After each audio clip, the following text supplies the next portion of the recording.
For tuning in to Channel 11 today. Around Town is hosted by Kyle Schwartz, the director of Channel 11, who has worked in the media for over 30 years. Around Town features people and events in the Carnation City. And now, we're live in 5, 4, 3, 2, 1. Hello and welcome to Around Town. I'm Kyle Schwartz, and my guest today is Dr. Fidelis Mkparu, who is a cardiologist here in the city of Alliance, but he is also an author, and that's what we're going to be focusing on today, is his work as an author. His book is titled My Last Summer with You, No Fanfare for a Withered Rose. So welcome to our program, Dr. Mkparu. Thank you, Kyle. Before we go into the book, though, I think we need to talk a little bit about your background, because most people that are watching this in Alliance do know you as Dr. Mkparu, a cardiologist. So tell us a little bit about your background. Well, I come from a family of 5, a Catholic family, conservative Catholic family. I came to the U.S. in 1977 to go to undergraduate school in the Carolinas.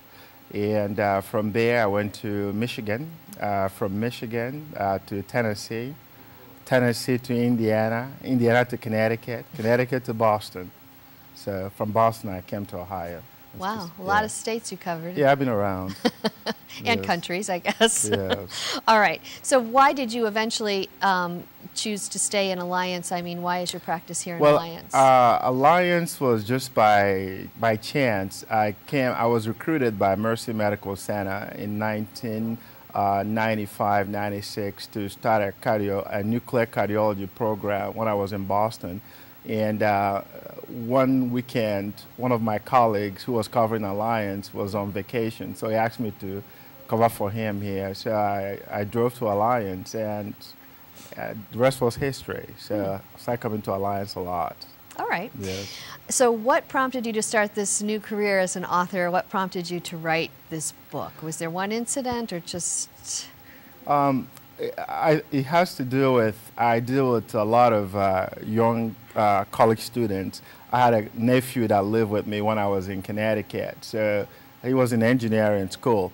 One of the problems I had was trying to convince him that education was better for him than all the other things he wanted to do. Everything I tried to explain to him, he felt that I didn't know what was going on. I don't understand what he was going through.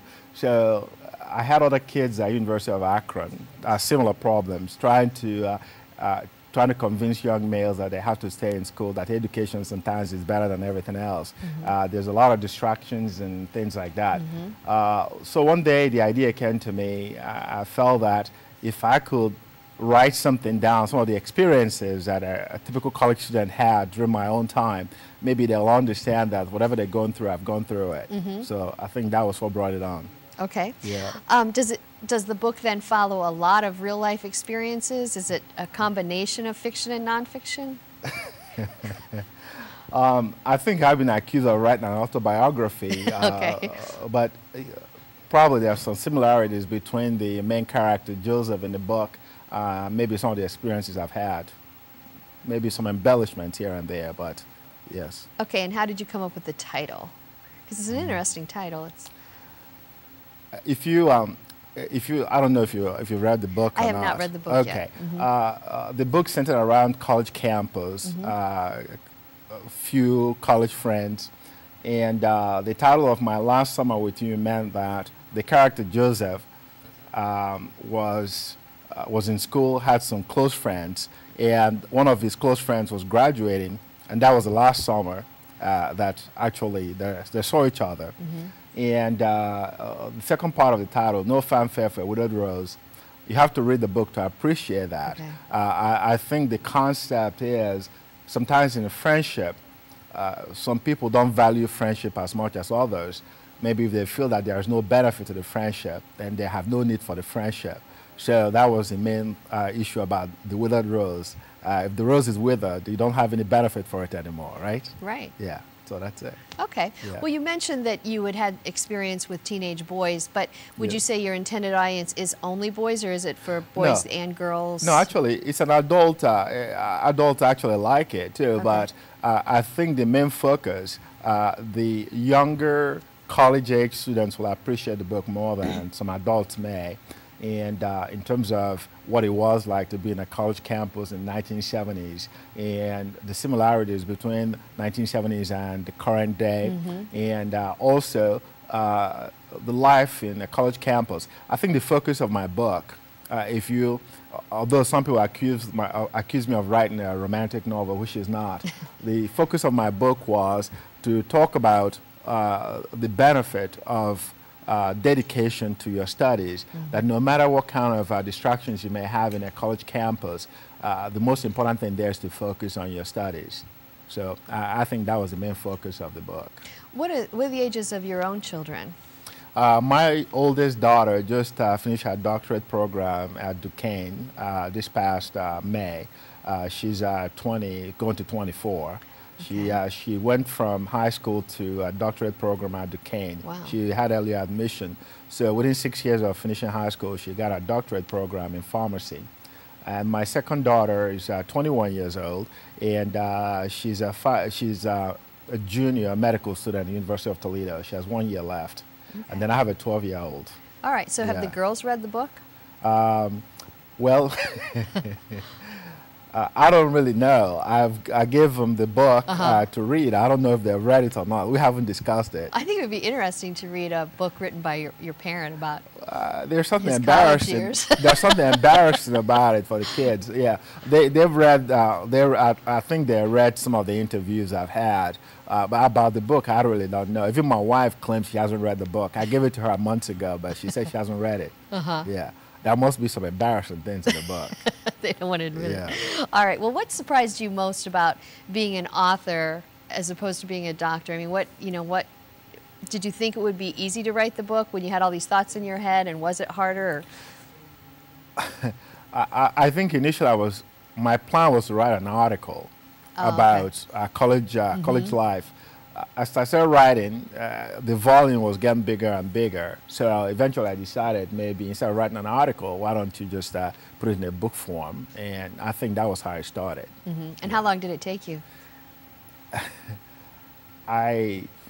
Because of my schedule, I think when I started writing the book, every day I put in about 2 hours. In every night when I got home, I decided I was going to put 2 hours. It took a few months, maybe a couple of months to write, because after I've written it, I went over it several times. There were a few embarrassing things I took out. I didn't want to just leave everything That'll there. be in another book later. Yeah, I wanted to sound very respectable. Yes. Okay. Yeah. Well, you have your profession to of course. Safeguard. And then you have a blog about your book, right? I mean, Yes. there's a blog on your website, and so do you read the comments about your book? Yeah, I replied to almost all the comments there. I think I was as of this past weekend, I've responded to every blog that was written about the book. Most people ask the question, you just ask about a title. How did I come up with the title? What does it mean? I think I tried to explain to them how I came up with the title and what the title meant. And then people started talking about the characters, the main characters, mostly female characters in the book.